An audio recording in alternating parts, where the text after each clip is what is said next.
This is Molly-Whop Monday. I'm tired of losing. I'm trying to get my ass beat, and so are those guys. On Sports Radio 950 KJR. We're going to change this around and get after it. With Nathan Bishop from DomeandBedlam.com. The fans are pissed off, and I'm pissed off, and the players are pissed off.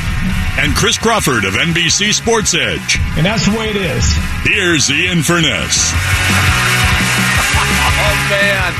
How good was that? Kevin told me today, guys, that he had a new open plan, and he didn't want to just play low lights. He didn't want to have it just where it was a total downer. That was well done, sir. That was the best part of the year so far. That might have been. That might have been when you go down the John McLaren Road. Oh my goodness. Yeah. Goodness gracious. That was sensational. Well done, Kev. Well done, sir. Thank you, Mr. Shockey. It was a fun trip down memory lane. It's funny. I actually had the audio saved somewhere else, but I grabbed it from YouTube because it was easier because I was at my desk. Boy, watching that was a trip down memory lane, and holy cow, that was one of the weirdest moments in Mariner history. There have been a lot of crappy moments or funny moments. That one was just weird. Yeah, I was lucky enough to be there for that. One of the few times over the year. I mean, it was a lot more when I first got here, but when I was lucky enough to go in, that was an odd day because I'll never forget. We went into the club. They opened the clubhouse, and they kept us all in the hallway. And the clubhouse has a hallway between where the clubhouse is and then where the manager's office is and where that little room is where they did the post game. And they had us all standing there. And then the director of PR, Tim Headley, comes over, and I said, everyone needs to go in that room, ordered us all in there. And then here comes the manager in there, and he does this thing, and we all looked at each other like, what the hell just happened? Literally, what the hell just happened? And here it is years later. All right, guys, here we are. Chris Crawford, NBC Sports Edge, Nathan Bishop, DomeandBedlam.com. Where do we begin? Where do we begin? Last we spoke was Wednesday, an emergency session after the second no-hitter of the year. And, Nathan, I'll start with you. Shockingly, things have not gotten any better. Yeah, what the hell just happened still applies, doesn't it? Yeah. So we've gone, I don't know, they're trending up, guys. They haven't been no-hit since our last show, so there's plenty of things to talk about. Yeah, I mean, briefly, the brief summation is this is the kind of thing that you could see coming. I mean, there's the level to which they just got obliterated in San Diego may not be, maybe a little bit more of a surprise. They got outscored 31-7, but the Padres are one of the very best, arguably the best team in baseball right now. And I just looked at the Mariners' schedule, you guys, and it's funny. I think they have 17 games now between now and their June 8th series at Detroit, and they will be by far the less talented team in every single game between now and then, and they just got swept at home by Detroit. So the brakes are off now. It's going to be a real test of Scott Service's leadership ability to keep that roster together with the vets and the rookies. And now this, the big thing that's broke since last we spoke, of course, is they finally had their COVID outbreak that was long looming. It was one of the least vaccinated teams in baseball. So there's a lot of ways that this can fall apart right now. It's going to be really interesting to see if they can hold it together until they can get at least a little bit healthy and get Kelenic and Gilbert's feet underneath them. Chris, opening statement from you. I mean, the Padres just exposed how bad this baseball team is. And what it really is this is what you're hoping this rebuild leads to, is that you reach the talent of what San Diego is right now. And you have to spend some money, and the Padres spent a lot and made some good trades. And right now the Mariners have the foundation of the foundation, I guess you could say, in players like Kelenic and Gilbert and those guys. But there's no Fernando Tatis Jr. in Seattle, and there is no Yu Darvish in Seattle, and there are no players like Trent Grisham and Tommy Pham and those guys in Seattle, Jake Cronenworth. There is a long way to go. We shouldn't be surprised by this, but honestly, I was just a little bit surprised how molly-whopped that team got over the weekend. Well, when Tatis outscores you himself, I mean, that's as great as he is, that can't happen. And as I mentioned to Puck earlier, they did double up their number of runs scored that they did against Detroit. I mean, that's right. They scored 7, and they only scored 3 in the 3 games prior to that. Let me go. Bright side. That is the bright side. Kevin and I talked about this a lot on Friday. Either one of you guys jump in. It doesn't matter. The COVID outbreak and, or at least the positive COVID test. I guess it's not really an outbreak, right? It's just one guy. Do we know who the guy is? Have we done the math yet? Kendall Grayman is on the COVID IL, so I don't know if that means he's positive or not. But he wasn't one of the first. He wasn't guys one of the that went original down, guys. Correct. Yeah. So it has to be one of the two guys that went down originally that is still on the IL. Yeah, it's all speculation, which I haven't done the math, and it doesn't even matter. I think what's frustrating about that is what you saw on Friday was that the start by Flexen on Friday was just abysmal.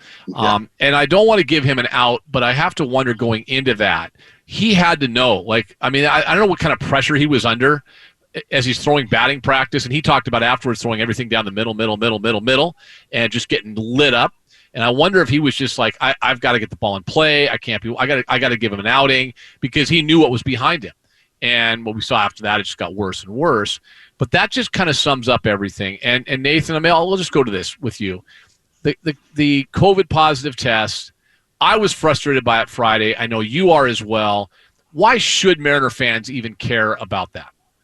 Well, I think the big question, without getting too far into the weeds of a pro or anti-vaccination conversation, because that's well above all of our pay grades to try to go into all of that, I think the thing that I've been really frustrated with is trying to figure out where the baseball culture of whatever it is that's leading these guys to be resistant to vaccinations meets the idea on this deeply ingrained sense of being a good teammate, which runs really deep in all pro sports, but particularly in baseball, this idea of keeping things in the clubhouse, keeping the clubhouse together, being the guy that's going to put it up for the team and put it on the line for the team. How does that not translate? Even if I get people who can have concerns about vaccinations, but how are you not able to overcome that with the sense of this idea of club unity? I don't know if that says anything. It's such a complex issue. It's really but I think you nailed it, though. I think there's a selfish nature here going on, and maybe, I think that selfish nature comes into play in the sense of, look, we're trying to be better as a team. And when you aren't concerned with your teammates, how can you be concerned about getting better overall? I don't know, Chris, it just feels like I think it's amazing to me that 90% of the minor leagues, including staff, and almost 100% at Tacoma did do it, and the major league levels, Chris, didn't. Maybe it's just a business decision on the minor leaguers' part, but that just speaks volumes to the disconnect between management, ownership, major league team, etc., because both the GM and the manager have been pushing hard, and I thought it was telling on Friday. Scott Services, what the criticism of Service doesn't show a lot of emotion. Anybody who watched that press conference on Friday, he was pissed, Chris. Yeah. He was pissed right off. Yeah, he was very frustrated. I was just happened to turn on the press conference, and I was like, that's the maddest I think I've seen Scott Service in a very long time. And I think, the Michael Scott gif where he does the thank you, that's exactly what Nathan just said. That's exactly my thoughts on this situation. And it's very frustrating, and it's extremely selfish. And it is, without getting, I know this is a right-wing network, and we don't want to go, no, I'm just kidding. This is, but without going too far into that, it is just really frustrating to see, because it's selfish. It is 100% selfish not to be taking part in this right now. And as a fan of the Mariners and as a fan of wanting this pandemic to come to an end, it's very frustrating to see. All right, go ahead, Nathan. I'd add on to that really quick. I've just had discussions today a little bit behind the scenes, not directly relating to the vaccines, but what you were talking about with Flexen, Ian. It's not just Flexen. A lot of the younger guys on this team right now are noticeably and visibly pressing because they know they have nothing there to support them. So they feel like they've got to do it all on their own, and it's leading to guys really underperforming their skill level. And that's now we're in the worst possible situation, where the one thing we wanted was to get development time for these young guys, and now they're falling all over themselves trying to make up for a big league roster that is just completely unable to give them any support. Nathan Bishop, that's his voice, DomeandBedlam.com, Chris Crawford, NBC Sports Edge. Let's just go down the lineup for a second. I think one of you guys, might have been you, Nathan, pointed out Rob Johnson was a DH for 3 games at one point for Seattle. They've had a lot of lows over the years. Ryan Divish pointed out in his mailbag / column over the weekend that the fans deserve a better product on the field. We've been talking, the reason we first had you guys on was to talk about, the future of the franchise and where they're going and the rebuild.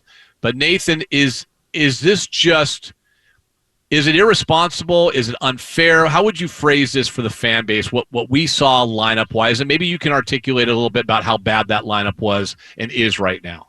Well, the Mariners have, if you've been a fan of the team, have given you a pretty deep well of bad examples to draw upon. And Chris was talking off air. I think there's an argument that our lineup on Sunday was worse than anything they threw out in 2010, which is basically baseball's historical gold standard for offensive ineptitude. But extrapolating that on how that happens, we're looking at an organization that finally decided in 2019 they were going to rebuild. And apparently to ownership, what that meant is that they just get to take the next 3 to 5 years off, because they have not done one thing since this team started a rebuild to make the on-field and big league product more manageable for fans in the interim. And that doesn't affect whatever they're doing in the minor leagues. It doesn't affect their player development. All it affects is how much fun it is for you, me, our families, our friends to go as a community and experience this team together. And they've completely neglected that obligation. I think it's actually a moral and communal failing by this ownership group. They are technically and rightfully and legally the owners of this organization, but the Mariners are Seattle's baseball team, and they have let that on-field product rot for the last 3 years, and we bottomed out on Sunday. I mean, it's nothing against those guys. They're out, and I'm thrilled for the guys that get their big league debuts, but, I mean, that's embarrassing, man. And then they just go out there and get completely crushed. And it's after 20 years of playoff failure, it's hard to not just feel a little bit defeated by it, Chris? Yeah, I mean, look, I've been thinking about it. At least that lineup in 2010 had a Hall of Fame outfielder that was hitting at the top of the lineup. There's nobody on this lineup right now that is close to what Ichiro was providing. I mean, it was so bad. And just looking at it, I was embarrassed. It's embarrassing to see Donnie Walton hitting at the top of your lineup. It is embarrassing to see Jack Mayfield starting games for this team. And this goes into the rebuild versus tank thing. And right now what the Mariners are doing is they are tanking, and I hate it. Rebuilding is totally understandable. It is something that was necessary because of how good Houston and Oakland was, and the Angels, having the best player in baseball. Hang on, let me stop right there. Okay, so that's a strong statement. So I want you to explain the difference in what they're doing and why you see that. You're a guy that studies the rebuild. You study this minor league system. Sure. You're telling me right now they've given up. They've tapped out on this season. Absolutely. There's no doubt in my mind. And let look at the roster moves that they made. They signed Chris Flexen. They didn't sign Chris Flexen to be competitive. They signed him because that's a cheap 150 innings. They didn't sign James Paxton to be competitive. They signed James Paxton because they could trade him at the deadline if he was pitching like he was doing, pitching at the level he was supposed to be pitching at. It had nothing to do with winning games in 2021. And this deadline keeps getting pushed back. It's almost like George R.R. Martin with these Game of Thrones books. They're coming. They're coming. The wins are coming. No, they're not. This team is a long, long way from winning games, and maybe they'll take a look at the free agent market this year and spend enough money to be a competitive baseball team. But nothing about what they have right now suggests competitiveness. No matter what the division was, no matter what the situation with Houston, Oakland, LA, and Texas is, it's a bad baseball team, and they need a lot of resources spent to make it better. Nathan, jump in, then Kevin, when he's done, I want you to chime in. Yeah, I almost jumped up out of my seat there with the standing ovation. And really, Chris is absolutely right. And I feel like I'm not interested in going back and forth between the question of whether it was Dipoto or ownership who pulled the strings on what's their complete inability to act over the last 3 off seasons. But we've heard that the window was supposed to be opening at the end of 2020, with 2021 being a playoff team or a playoff-ready contender. We're nowhere close to that. We're coming into this offseason with a loaded shortstop class and obvious huge roster holes all over this team. They may decide to just open up their purse strings, but the question is, we keep comparing them to teams like San Diego. And what we need to remember is that San Diego signed Eric Hosmer when they were bad. The next year they signed Manny Machado when they were bad.